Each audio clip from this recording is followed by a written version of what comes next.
Ever look at your smartphone or your car and just wonder, how on earth did they build this thing? We're talking tens of thousands of parts. Well, it's not just about screwing things together. Behind the scenes, there's this incredible digital blueprint. This piece of software that organizes everything from a wild idea into the device in your hand. So today, we're going to pull back the curtain on that very system. Let's get into it. I want you to think about it like this.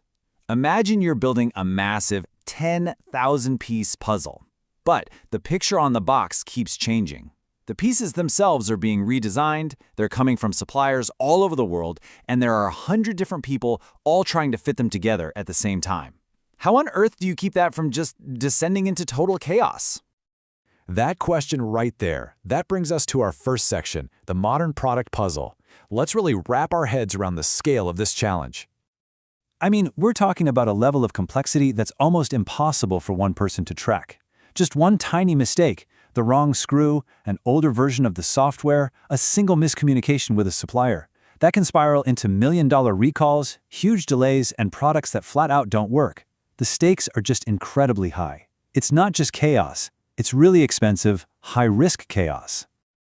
So, how do companies solve this massive puzzle?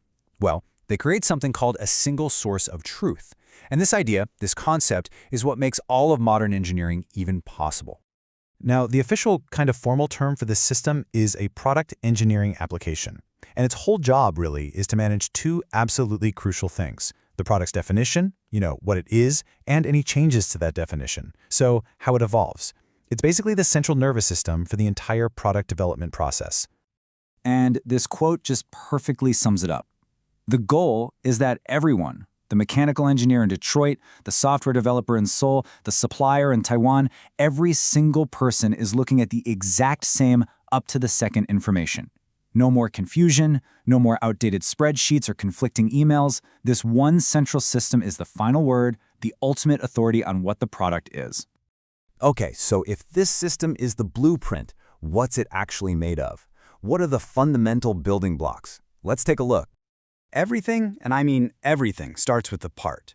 But in this digital world, a part is so much more than just a physical object. You've got to think of it less like a simple screw and more like a digital Lego brick.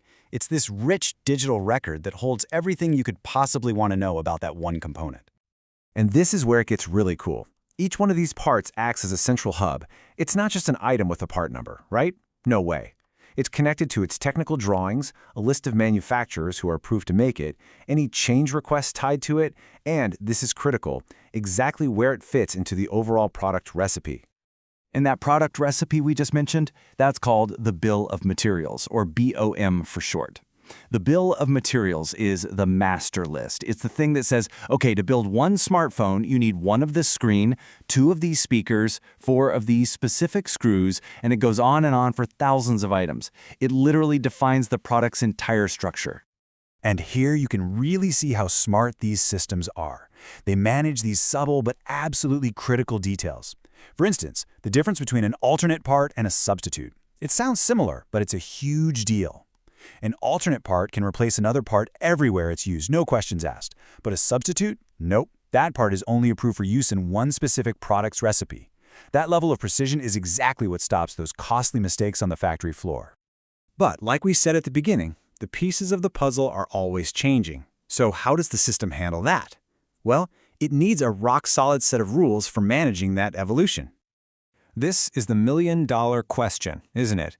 A customer reports a bug, or maybe a better, cheaper component becomes available. You have to make a change. But how do you update one tiny part in a system with thousands of them without causing this massive ripple effect of failures? How do you not break the whole puzzle? The answer is a highly disciplined, formal process. You can't just have engineers making changes on the fly. It's kind of like trying to amend a constitution.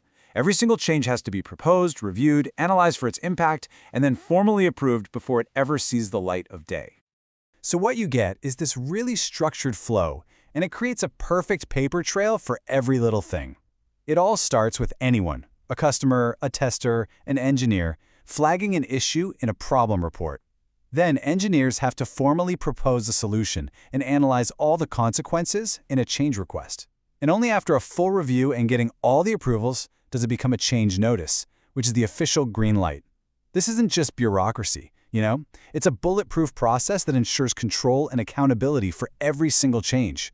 And when you put all of these pieces together, that single source of truth, the digital Lego bricks, and these strict rules for change, you move from a state of total chaos to one of complete control. And this right here, this is the payoff. This is why companies invest so much in these systems.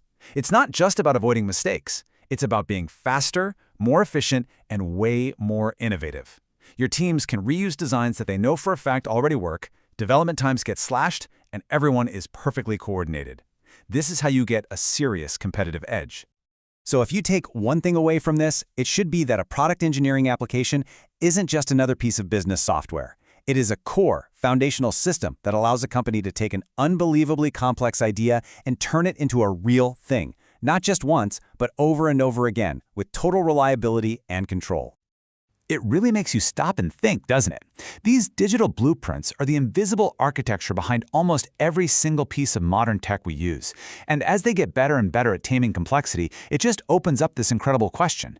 Now that we can control it, what seemingly impossible things are we going to build next?